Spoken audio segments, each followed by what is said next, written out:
There is breaking news out of Washington, D.C. Mike Waltz, National Security Advisor, has been fired along with his deputy, Alex Wong. Now, this is really a shocking development here. Of course, he has been in hot water for a long time, but it appeared that he had made it through this whole SignalGate issue, which I'll get into in a second.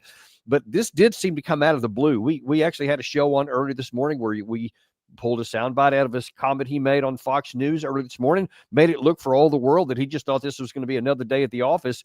But then all of a sudden, this news starts breaking while we were on the air previously with Patrick Bob from Germany earlier today.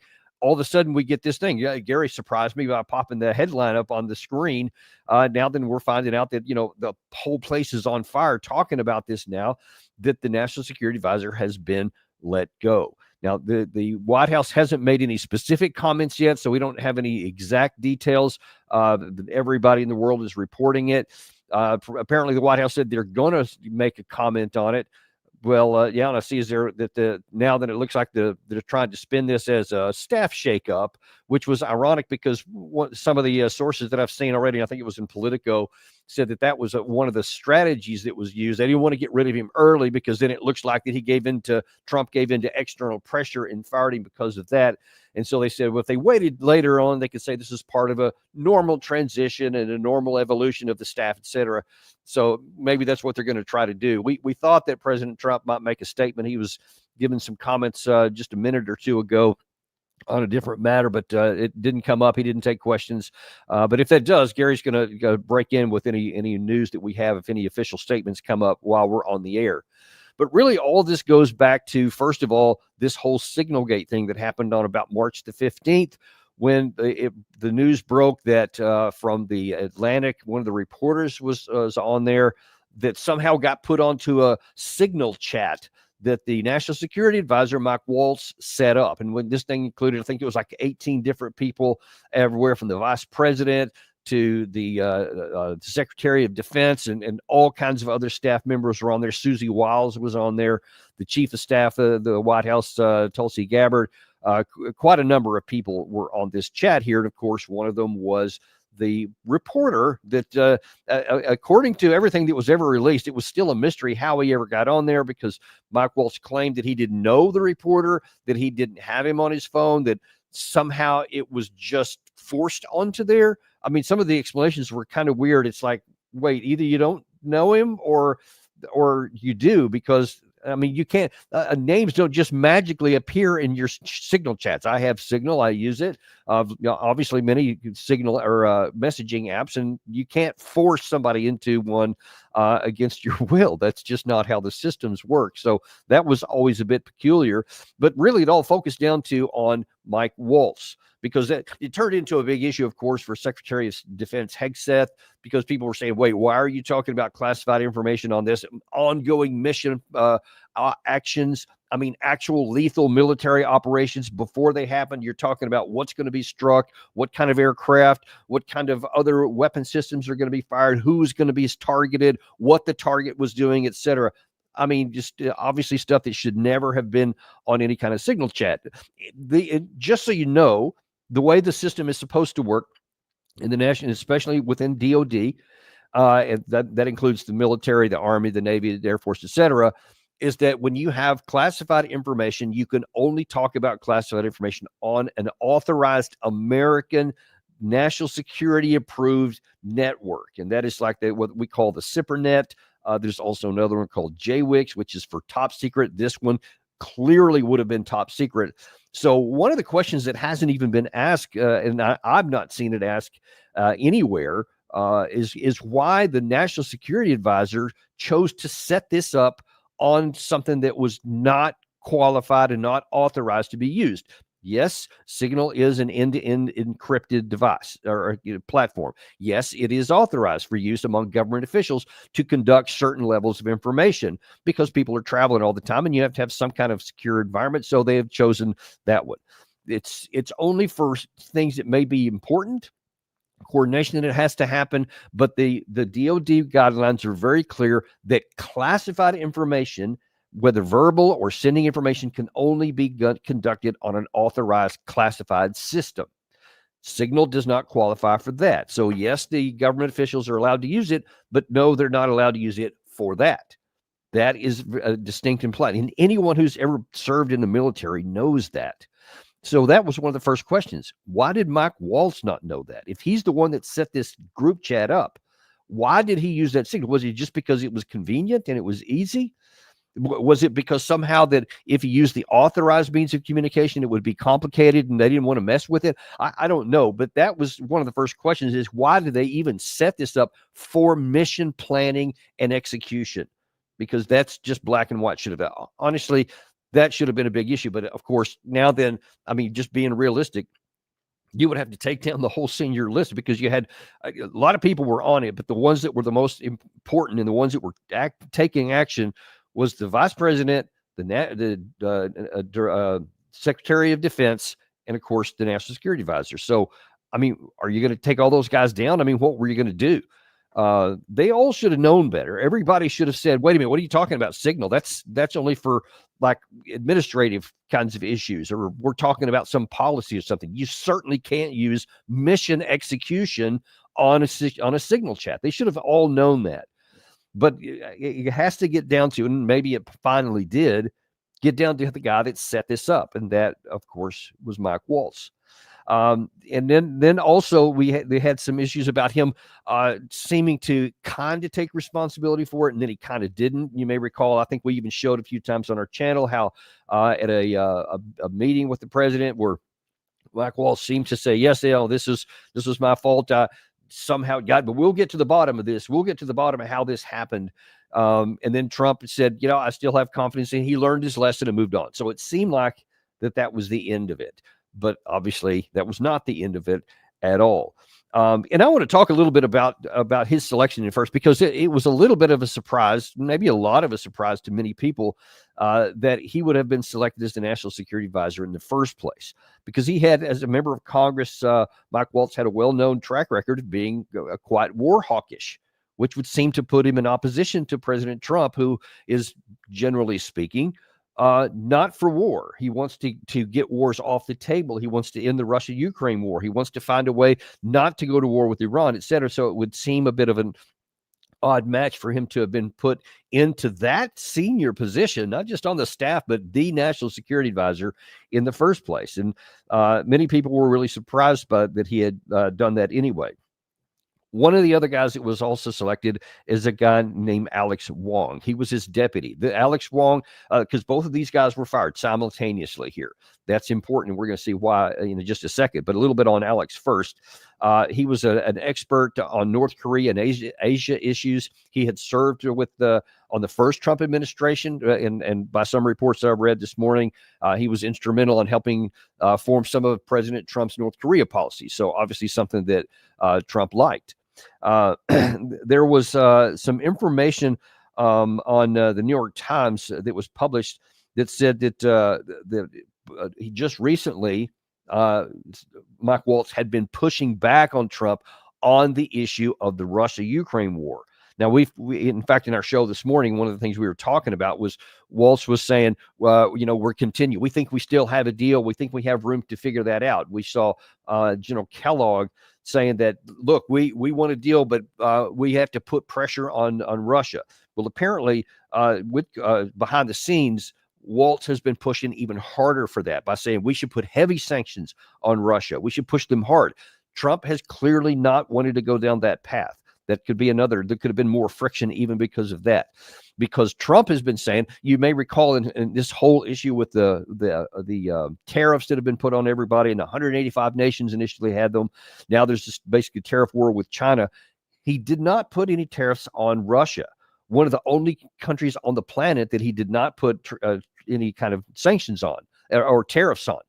So now that if you have National Security Advisor pushing back and saying we should put more sanctions on Russia, which Trump has rhetorically said I might consider, but he's obviously not taking any action.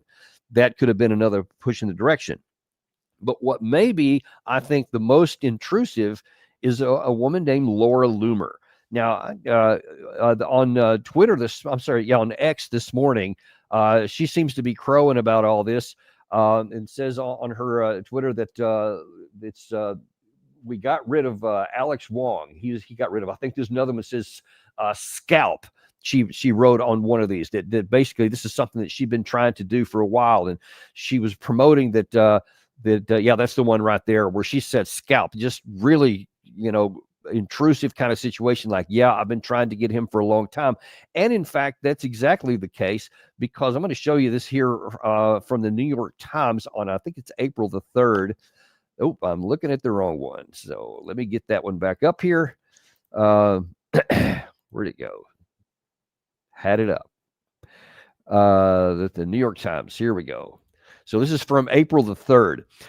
And you may recall this. I think we also mentioned this. Laura Loomer went into the White House, met with President Trump for a long time, and afterwards, Trump fired 6 National Security Council officials.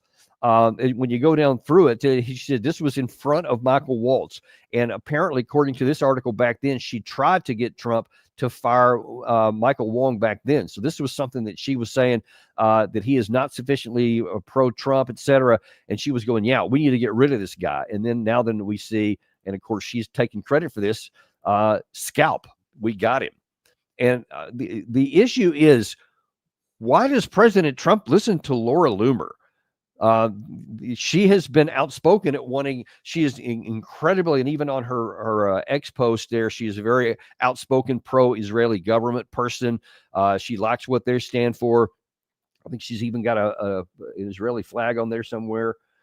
I guess not on this particular one here. But yes, but obviously something she's very, very much pro-for. So anyone who's not sufficiently, in her view, pro-Israeli is somebody that needs to be gotten off. And so there is some concern that some of these other people that she has already gotten the president to fire will fall into that category. There was apparently a lot of heated issues there between Waltz and Loomer, where he was saying, no, he's my deputy. She tried to get him fired. Then he apparently succeeded at that time. But now over time, obviously he lost the battle to keep his deputy or his own job. And so now they're both out. Now let's take a look at what's being reported so far about who may be next, because that's obviously the next big question. If Waltz is out, who's going to be in? According to Politico, there are 3 top contenders for this job right now. One of which is Steve Witkoff, who is basically doing the shuttle diplomacy between the United States and Russia, and also in the Middle East with Israel. Another one is Steve Miller, and another one is Sebastian Gorka. Let's take about each of these first of all. Steve Witkoff. Look, he is doing an admirable job. He's come under some fire lately by some people for not being sufficiently pro-war against Iran. He's taken actually a lot of heat for that. And so you see this continuing pressure of anything that has anything to do with what some allege that Israel wants, which is war with Iran. Anyone who doesn't have that kind of view is putting pressure on. We also had 3 members of the senior staffers in the Department of Defense, Dan Caldwell and a couple of others that were fired. And some of the reporting behind the scenes says that they were let go because they were not pro war with Iran enough. You saw Dan Caldwell on Tucker Carlson made that exact same statement. So now here we have another one, which appears to be that people are putting pressure on Trump and on the administration to suppress anyone who cautions that we don't go to war with Iran. Now, I'll just, as an aside here, just categorically tell you that is one of the stupidest things that America could do. It is one of the most foolish things that Israel could do. Their security is not threatened by, it is not an existential threat. Let me clarify that from Iran. Iran is a nuisance. Iran is an adjutant, and they have definitely conducted some terrorist activities, but that pales in comparison to what has been done to them by Israel. Israel has destroyed an embassy compound of Iran. They have assassinated leaders all over the place, and I mean scores of them. They've attacked into the capital city. I mean, clearly Israel is much more of a threat to the history of Iran than the other way around. And Israel does have nuclear weapons, and they could eliminate the Ayatollah regime at any time if they wanted to break that nuclear taboo. But if it's just conventional weapons, Iran doesn't have the capacity to destroy Israel. And so they are deterred. They've been deterred since they existed in 1979, and that will be able to go forward. It makes no sense whatsoever to try and pick a fight with somebody who's otherwise not going to pose a threat to you. Because if you go to war with them, then they are going to respond. They will retaliate. You will lose Jewish people. If you love Jews, if you love the Israeli people, and you don't want to see them harmed, then you don't want to support them going to war against Iran, because that will result in casualties. Could be a lot. It could be civilians, especially if Iran gets to the point to where it thinks it's an existential strike, and then it has no reason to restrain itself, and it can rain lots of missiles down in populated areas of Israel should it want to do that. It can kill Americans in the region because some of their missiles can penetrate our local air defense systems there. All of that is bad for America. All of it is bad for Israel. There's no reason to do it. So when you see a lot of these people who say that they're pro-Israel, in reality, they are pro-war, and that their actions, if acted upon, can harm Israel in ways that it doesn't need to be harmed, kill Americans in ways that none of them need to be put at risk, etc. Let's call that out for what it is. So I want to be very clear on that. So any of this nonsense about somebody not being sufficiently pro-Israel, I love Israel. In fact, I would argue, and do vehemently, that my policies, should they be followed, would protect Israel far, far more than the likes of Laura Loomer and any of these other people who want to press for war with Iran under this delusion that somehow that will make Israel safer. It will not. It will get Israelis killed, and it will put their future in increasing doubt if they get into a war with that. Not that I have any strong feelings on this point, but we'll continue on. Now, back to Witkoff, though. So that's some of the pressure he's been coming under. But listen, he's been doing an admirable job in the diplomatic role he's been put into. As a real estate mogul and guy who's long time been in that real estate world, he understands about negotiations in business and otherwise. So he has some skill set that can be adapted and applied to here. And he has some knowledge about the Middle East, et cetera. And so he has international dealings as well. So he's got a good head on his shoulders. And for some of these diplomatic things, he's done some admirable work here. One can argue that his lack of knowledge specifically on diplomacy or in international relations has been a hamper, but at least what we've seen so far, that's something that's going to happen here. That's something that's going on.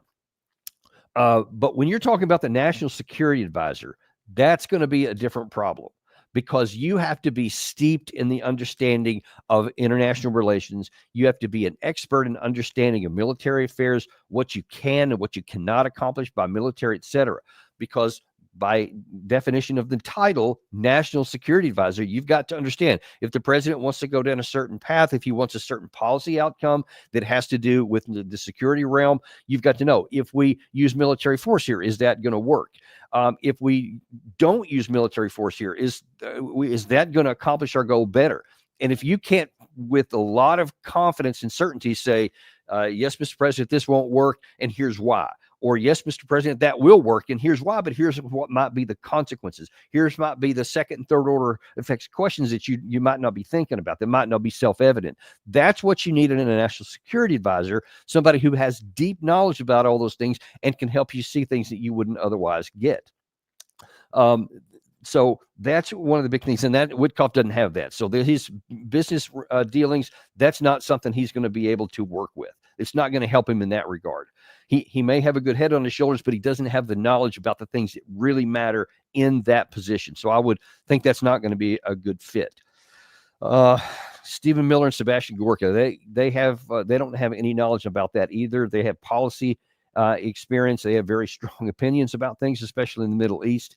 And that's not going to serve the president well if either one of those guys gets the position, because they have a very strong personal agenda and very shallow knowledge about the things about national security. So we'll have to wait and see how that's going to work out. But that is the really the skinny on this. That's at least who's being reported. That's not coming from the White House. That's what Politico is suggesting about. They've talking to people who have some alleged insider knowledgeable about what people are thinking, but we'll see what it actually happens to happen. Obviously, in terms of who would be a great choice, I would say Doug McGregor would be, because he has very deep knowledge about all of those things I mentioned. But I doubt he would pass the Laura Loomer test, so that he might not get very far there. He has worked with President Trump in the past. You may recall that he was a senior advisor to the Secretary of Defense and did have some direct engagement with the president during his first term. So I guess it's not totally out of the bounds of possibility. That's what I would do if I was asked my opinion. I would recommend Doug McGregor, but we'll see what's going to happen. In any case, as soon as we hear anything more, as soon as we hear something on what's going to happen with any statements coming out of the White House, any whether it's a speech by the president or any release statement, we'll get that to you as soon as we can. In the meantime, we have, like I said, Alexander Mercurius up at 2:30, so just a little over an hour from now, talking some more about what's going on with the Russia-Ukraine war, and we will see you then on Daniel Davis Deep Dive.